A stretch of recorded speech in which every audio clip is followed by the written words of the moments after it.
नमस्कार दोस्तों, meditate with inner self के आज के हमारे नए चैप्टर में स्वागत है। You can heal your life.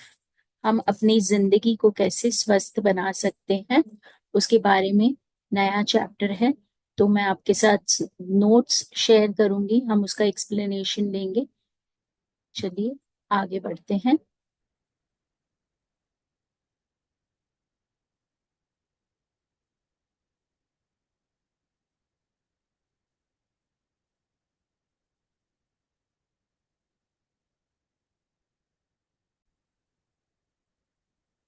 Chapter को समझेंगे और फिर आगे बढ़ेंगे। समस्या क्या है? अपने भीतर झांकना बेहतर होगा। मेरा शरीर सही ढंग से कार्य नहीं करता। दर्द, रक्त निकलना, दुखना, टपकना, मरोड़, सूजन, जलन, बुढ़ापा, देखने में परेशानी, सुनने में परेशानी, शरीर सड़ रहा है और ऐसी कई परेशानियां। इसके साथ आपकी अपनी बनाई अन्य परेशानियां। मैं सोचती हूँ कि मैंने यह सब सुना है। मेरे संबंध मेरे पक्ष में नहीं, उनमें घुटन है, किसी काम के नहीं है, बहुत अपेक्षाएं रखते हैं, समर्थन नहीं देते, हमेशा आलोचना करते हैं, प्यार नहीं करते, कभी मुझे अकेला नहीं छोड़ते, हर समय मुझे कुरेदते रहते हैं, मेरे साथ परेशान नहीं होना चाहते, मुझे दबाते हैं, कभी मेरी बात नहीं सुनते। और भी ऐसी कई बातें। इसके अलावा और भी अवधारणाएं। बिल्कुल, मैंने यह सब सुना है।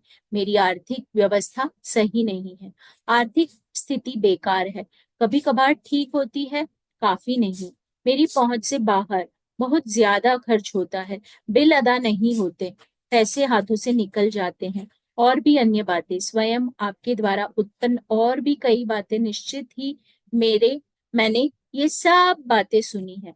मेरा जीवन बेकार है। मैं जो करना चाहता हूँ वो कभी नहीं कर पाता। मैं किसी को खुश नहीं कर पाता। मैं स्वयं नहीं जानता कि मैं क्या करना चाहता हूँ। मेरे पास अपने लिए कभी समय नहीं होता। मेरी जरूरतें और इच्छाओं की पूर्ति नहीं होती। मैं केवल दूसरों को खुश करने के लिए ये कर रहा हूँ। मैं बस एक पायदान की तरह हूँ। किसी को परवाह नहीं है कि मैं क्या करना चाहता हूँ। मुझ में कोई काबिलियत नहीं है। मैं कुछ भी सही नहीं कर सकता। मैं बस टाल मटोल करता हूँ।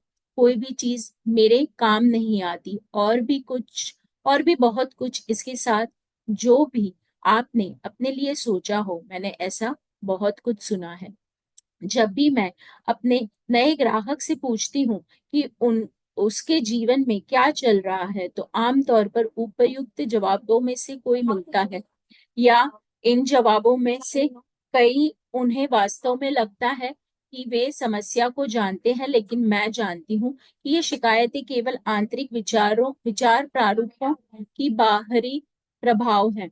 आंतरिक विचार प्रारूपों की सतह के नीचे एक और अधिक गहरा, अधिक मूलभूत प्रारूप है, जो सभी बाहरी प्रभावों का आधार है।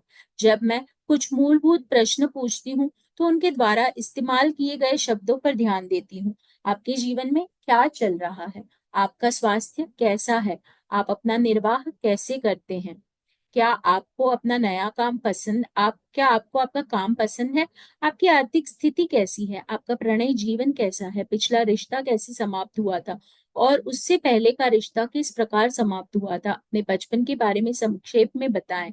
मैं शरीर की मुद्राएं और चेहरे की भंगिमाएं देखती हूँ, लेकिन अधिकांशतः मैं अपने मैं उनके शब्दों को सुनती हूँ। विचार और शब्द हमारे भावी अनुभवों को जन्म देते हैं।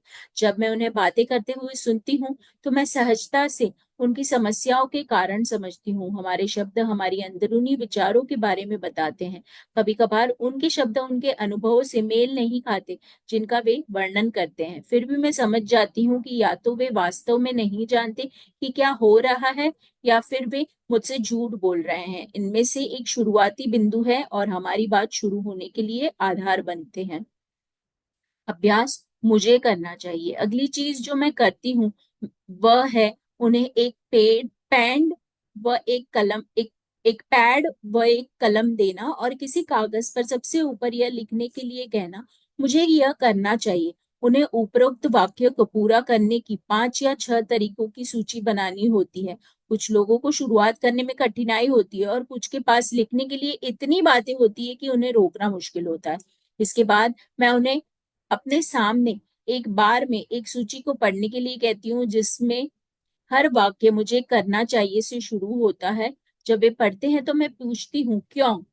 जो जवाब मिलते हैं वे दिलचस्प और बहुत कुछ प्रकट करते हैं। जैसे मेरी माँ ने कहा कि मुझे करना चाहिए क्योंकि मैं यह करने से डरती थी, क्योंकि मुझे परिपूर्ण होना है। सभी को वह करना पड़ता है क्योंकि मैं काफी आलसी, काफी नाटा, काफी लंबा, काफी मोटा, काफी पतला, काफी बेवकूफ, काफी कुरूप, बेकार हूँ। ये जवाब दिखते हैं कि वे अपने विश्वासों में कहाँ पर अटके हुए हैं और वे अपनी सीमाओं के बारे में क्या सोचते हैं। मैं उनके उत्तरों पर कोई टिप्पणी नहीं करती। जब उनकी सूची समाप्त हो जाती है तो मैं चाहिए शब्द के बारे में बात करती हूँ। देखिए, मैं मानती हूँ कि चाहिए शब्द हमारी भाषा के सबसे नुकसानदायक शब्दों में से एक है। हर बार जब हम चाहिए हर बार जब हम चाहिए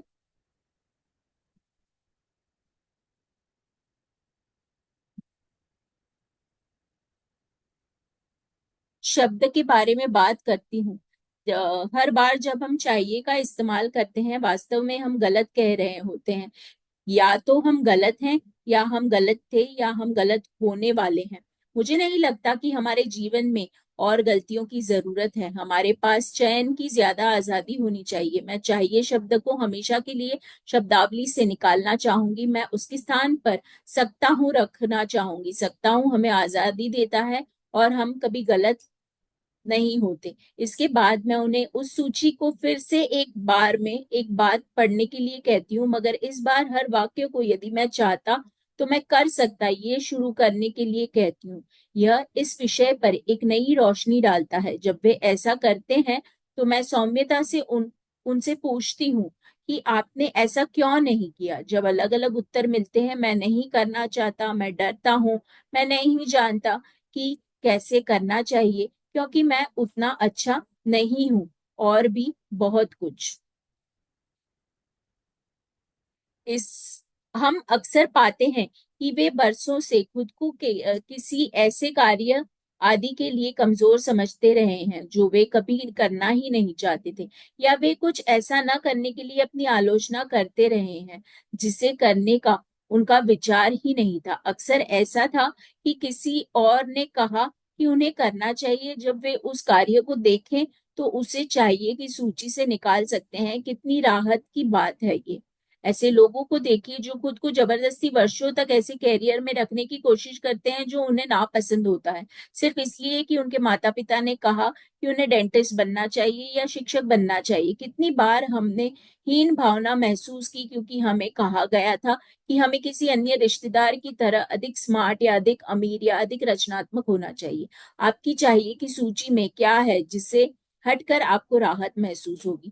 जब तक हम इस छोटी सी सूची का अध्ययन करते हैं, वे एक नए और भिन्न रूप में अपने जीवन को देखना शुरू करते हैं।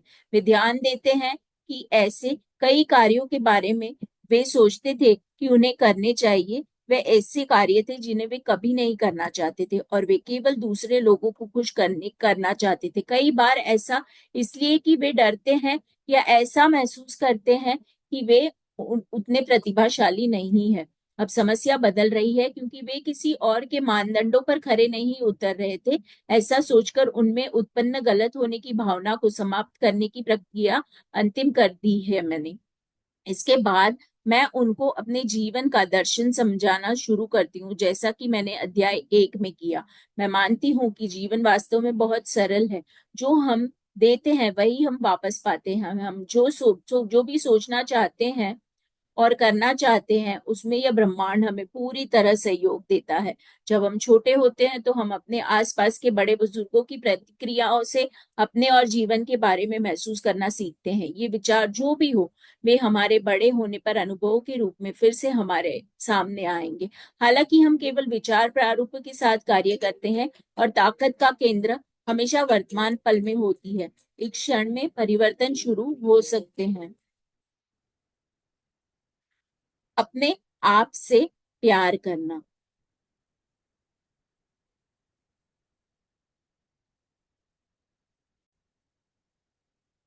मैं यह समझना जारी रखती हूँ कि चाहे उनकी समस्या दिखने में जो भी हो, मैं किसी के भी साथ केवल एक बात पर काम करती हूँ, और वह है अपने आप से प्यार करना। प्रेम चमत्कारी दवा है। अपने आप से प्यार करना हमारे जीवन में जादू की तरह काम करता है। मैं अहम या अकड़ या घमंड की बात नहीं कर रही, क्योंकि वह प्रेम नहीं है, वह केवल भय है। मैं अपने प्रति अधिक सम्मान और हमारे शरीर व दिमाग के चमत्कार के लिए आभार की भावना की बात कर रही हूँ। मेरे लिए प्रेम ऐसे स्तर पर तक सराहना है कि मेरा दिल भर के छलकने लगता है। प्यार किसी भी दिशा में जा सकता है। मैं प्रेम को इस तरह महसूस कर सकती हूँ।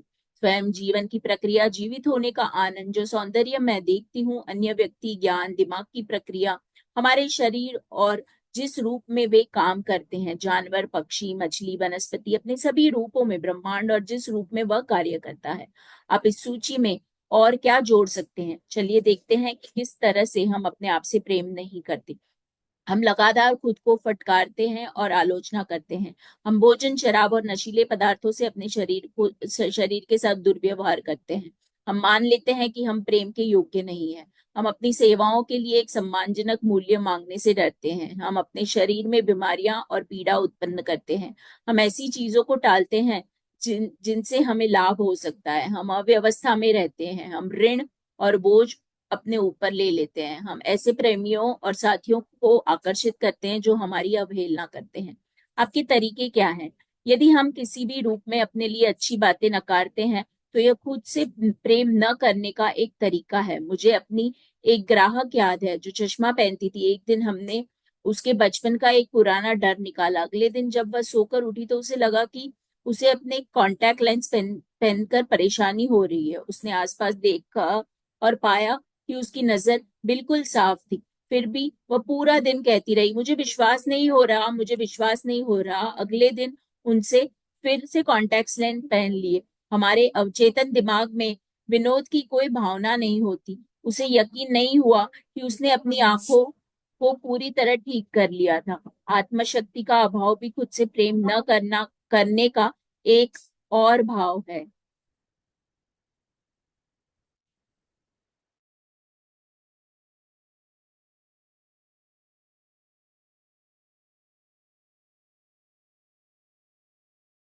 टॉम एक बहुत अच्छा कलाकार था और उसके पास कुछ अमीर ग्राहक थे जिन्होंने उसे अपने घरों में एक दो दीवारें सजाने को कहा। फिर भी वह अपने ही सही बिल पेश करने से बहुत पीछे था। उसके द्वारा पेश किए गए मूल्य, रेट, कभी काम को पूरा करने में लगे समय सही कीमत नहीं थे। जो भी व्यक्ति कोई अलग सेवा प्रदान करता है या एक अद्वितीय उत्पाद का सृजन करता है, वह कोई भी मूल्य मांग सकता है। पैसे वाले लोग अपने लिए किए गए काम के लिए अच्छा भुगतान करना पसंद करते हैं। वह उनके उत्पाद को और मूल्यवान बनाता है। कुछ और उदाहरण, हमारा साथी थका हुआ और चिड़चिड़ा रहता है। हम हैरान है कि हमने ऐसा क्या गलत किया है। वह हमें एक या दो बार बाहर ले जाता है और फिर दोबारा फोन नहीं करता। हमें लगता है कि हमारे रिश्ते में कुछ तो गलत है। हमारी शादी खत्म हो गई है और निश्चित रूप से हम विफल हो गए हैं। हम वेतन वृद्धि के लिए कहने में डरते हैं। हमारा शरीर जेंटलमैन क्वार्टरली तथा लोग नाम पत्रिका में प्रकाशित लोगों से नहीं मिलती, और हम हीन भावना से ग्रस्त हैं। हम बिक्री नहीं कर पाते या हासिल नहीं कर पाते और हमें यकीन है कि हम लायक नहीं हैं। हम अंतरंगता और किसी के बहुत पास आने से डरते हैं, इसलिए हम अनाम यौन संबंध स्थापित करते हैं।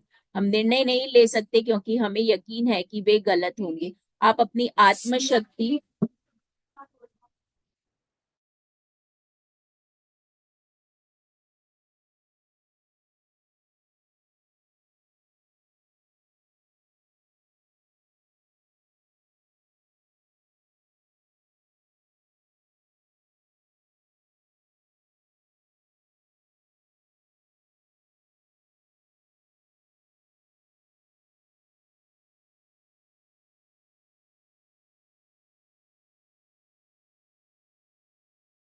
blah blah blah blah blah blah blah blah.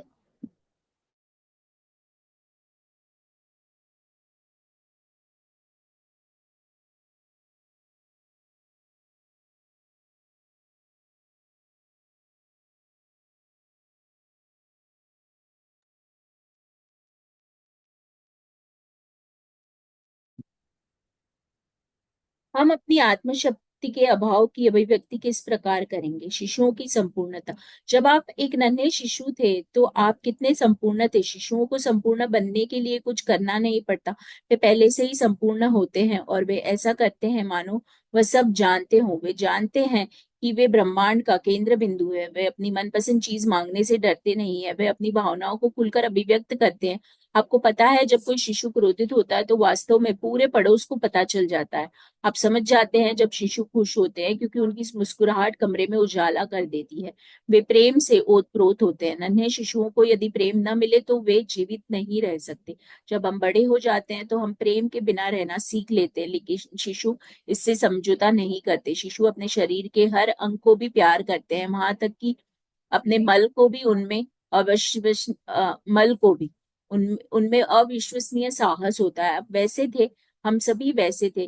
फिर हमने अपने आसपास के बड़े बुजुर्गों की बातें सुननी शुरू की जो डरना सीख चुके थे, और हमने अपनी भी प्रतिभा को नकारना शुरू कर दिया।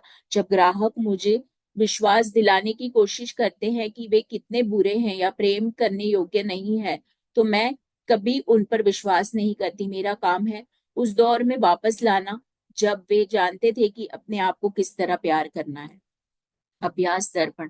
इसके बाद में ग्राहकों को एक छोटा सा दर्पण उठाने, अपनी आंखों में देखने और अपना नाम कहते हुए या बोलने कहती हूँ कि मैं तुम्हें उसी रूप में प्यार करना स्वीकार करती हूँ जैसे तुम हो।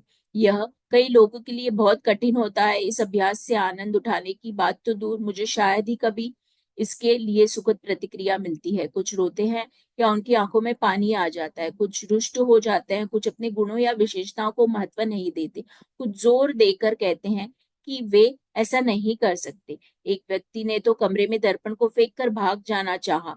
उसे दर्पण में अपने आप से बात करना शुरू करने में कई महीने लग गए। वर्षों तक मैं दर्पण केवल उसमें दिखने वाले दृश्य की आलोचना करने के लिए देखती रही। अपने आप को स्वीकार्य बनाने के लिए अपनी बाहों को तराशते हुए बिताए गए अंतहीन घंटों को याद करके अब मैं चकित हो जाती हूँ। मुझे भी स्वयं को याद नहीं कि मुझे स्वयं अपनी आंखों में देखने में डर लगता था। यह सरल अभ्यास मुझे बहुत कुछ दिखाता है। 1 घंटे से भी कम समय में मैं बाहरी समस्या के नीचे मौजूद कुछ मुख्य मुद्दों तक पहुंचने में सफल हो जाती हूँ। यदि हम केवल समस्या के स्तर तक काम करें तो हम यह बारीकी पर काम करने में बहुत सारा समय लगा सकते हैं, और जिस पल हमें लगता है कि हमने सब ठीक कर लिया है, वह कहीं और उभर जाता है। दिखने वाली समस्या शायद ही असली समस्या होती है। बात एक ग्राहक की है। वह अपने रूप को लेकर काफी सोचती थी, खासकर अपने दांतों को लेकर। वह एक डेंटिस्ट से दूसरे डेंटिस्ट से के पास घूमती रही और महसूस करती रही कि हर किसी ने उसके चेहरे को और भद्दा बना दिया। उसने अपनी नाक ठीक कराई, पर डॉक्टरों ने ठीक से यह काम नहीं किया। हर व्यक्ति उसके लिए विचार को प्रतिबिंबित करता था कि वह बदसूरत है। उसकी समस्या उसका रूप नहीं था, बल्कि उसका यह विश्वास था कि उसके साथ कुछ गड़बड़ है। एक और महिला थी जिसकी सांस में दुर्गंध थी। उसके आसपास रहना असहज था। वह तंत्री बनने के लिए पढ़ाई कर रही थी और उसका भारी व्यवहार पवित्र और आध्यात्मिक था। उसके नीचे दबे हुए गुस्से और ईर्ष्या की एक लहर थी जो तब बाहर आती थी जब उसे लगता था कि कोई उसके पद के लिए खतरा बन सकता है।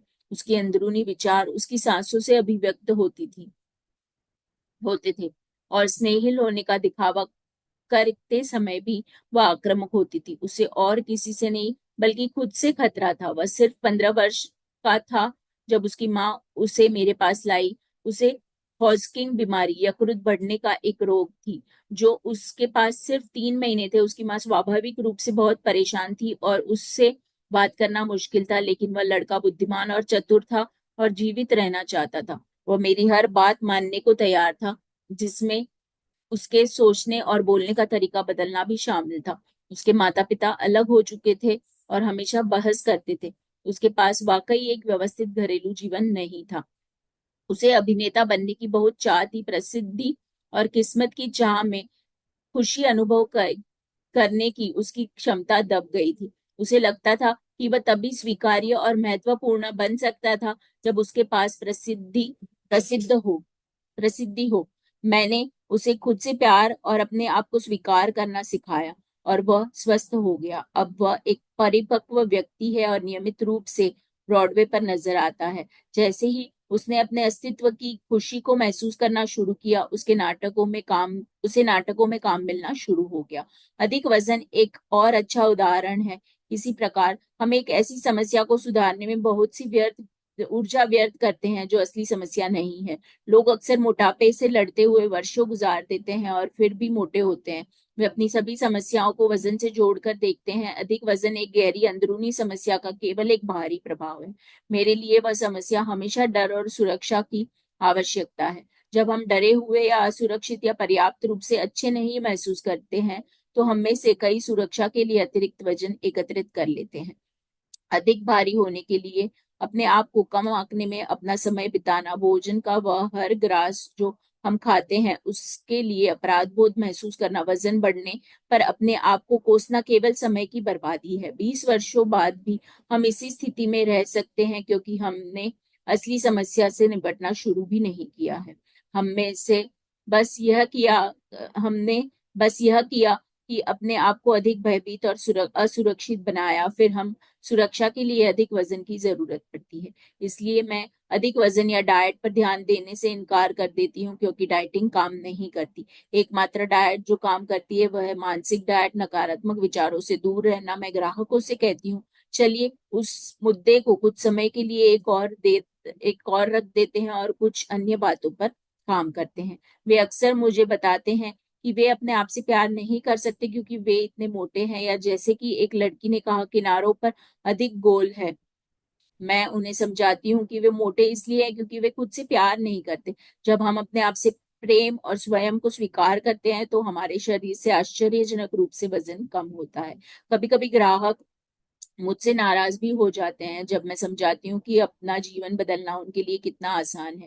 वे शायद ऐसा महसूस करते हैं कि मैं उनकी समस्या को नहीं समझ पाती। एक महिला बहुत निराश हो गई और बोली, मैं यहाँ लेखन कार्य के लिए मदद लेने आई थी, खुद से प्यार करना सीखने नहीं। मेरे लिए यह समझना मुश्किल नहीं था कि उनकी मुख्य समस्या अपने आप से नफरत करना था और यह उनके जीवन के प्रत्येक अंग में, यहाँ तक कि उनके लेखन में भी व्याप्त हो गई है। वह किसी भी चीज में सफलता नहीं प्राप्त कर सकती थी जब तक कि वह अपने आप को इतना अयोग्य महसूस करती। उसने मेरी बात नहीं सुनी और रोती हुई चली गई। फिर 1 वर्ष बाद उसी समस्या के साथ और भी समस्याएं लेकर आई। कुछ लोग तैयार नहीं होते और निर्णय नहीं कर पाते। हम सभी अपने परिवर्तन सही समय, सही स्थान और क्रम में करना शुरू कर देते हैं। मैंने 40 की उम्र तक अपने जीवन में बदलाव लाना शुरू भी नहीं किया था। असली समस्या तो एक ग्राहक ने अभी अभी उससे निर्दोष छोटे से दर्पण में देखा और वह दुखी है। मैं खुशी से मुस्कुराती हूँ और कहती हूँ, बहुत बढ़िया, अब हम असली समस्या की ओर देख रहे हैं। अब हम अपने रास्ते में आने वाली असली रुकावट को दूर करना शुरू कर सकते हैं। मैं अपने आप से प्रेम करने उसके तरीके के बारे में और बात करती हूँ क्योंकि मेरे लिए अपने आप से प्रेम करना खुद को कभी भी किसी भी बात के लिए दोष न देने से शुरू होता है। मैं उनकी ओर देखते हुए उनसे पूछती हूँ कि क्या आप अपनी आलोचना करते हैं। उनकी प्रतिक्रियाएं मुझे बहुत कुछ बता देती है। हाँ बिल्कुल, हर समय, उतना नहीं जितना मैं करता था। मैं अपने अंदर बदलाव कैसे लाऊंगा अगर मैं अपनी निंदा ना करूं? क्या हर कोई ऐसा नहीं करता? मैं नहीं करती हूँ। हम हर किसी के बारे में बात नहीं कर रहे हैं, हम आपके बारे में बात कर रहे हैं। आप अपनी निंदा क्यों करते हैं? आप में क्या कमी है? जब वे बात करते हैं तो मैं एक सूची बना लेती हूँ। वे जो भी कहते हैं वह अक्सर उनकी चाहिए सूची से मेल खाता है। उन्हें लगता है कि वे अधिक लंबे, अधिक नाटे, अधिक मोटे, अधिक पतले, अधिक मूर्ख, अधिक बूढ़े, अधिक युवा, अधिक बदसूरत। अक्सर सबसे खूबसूरत व्यक्ति या महिला यह कहती है, या उन्हें अधिक देर हो गई है, या अधिक जल्दी है, वह अधिक आलसी है, और ऐसी ही कई बातें। ध्यान दीजिए कि लगभग हमेशा सब कुछ अधिक होता है। अंत में हर समस्या के आधार पर पहुंचते और हम कहते हैं कि मैं उतना बेहतर नहीं हूँ। वाह वाह, आखिर हमने असली समस्या को खोज लिया। वे अपने आलोचना करते हैं क्योंकि उन्होंने यह मान लिया है कि वे उतने अच्छे नहीं हैं। ग्राहक हमेशा चकित होते हैं कि हम कितनी जल्दी इस मुद्दे पर पहुंच गए। अब हमें किसी दुष्प्रभाव यानी कि साइड इफेक्ट जैसे शारीरिक समस्याओं, रिश्तों की समस्याओं, पैसे की समस्या, रचनात्मकता के अभाव के बारे में परेशान होने की जरूरत नहीं। हम अपनी सारी ऊर्जा, सारी समस्याओं की जड़ अपने आप को प्यार न करना के समाधान में लगा सकते हैं। इस जीवन के अनंतता में जहां मैं हूँ सब संपूर्ण और परिपूर्ण है। दिव्य शक्ति सदैव मुझे सुरक्षा देती है और राह दिखाती है। मुझे अपने अंदर झांकने में कोई खतरा नहीं है, मुझे अतीत की ओर देखने में कोई खतरा नहीं है। मेरे जीवन के प्रति अपना दृष्टिकोण विस्तृत करना सुरक्षित है। मैं अपनी व्यक्तित्व अतीत, वर्तमान या भविष्य से कहीं अधिक हूँ। मैं अब अपने व्यक्तित्व की समस्याओं से ऊपर उठना चाहता हूँ ताकि अपने अस्तित्व की महिमा को जान सकूं। मैं पूरी तरह अपने आप से प्यार करना सीखने को तैयार हूँ। मेरी दुनिया में सब कुछ अच्छा है। तो अगले हफ्ते मिलेंगे एक नए चैप्टर के साथ। Thank you so much for joining in.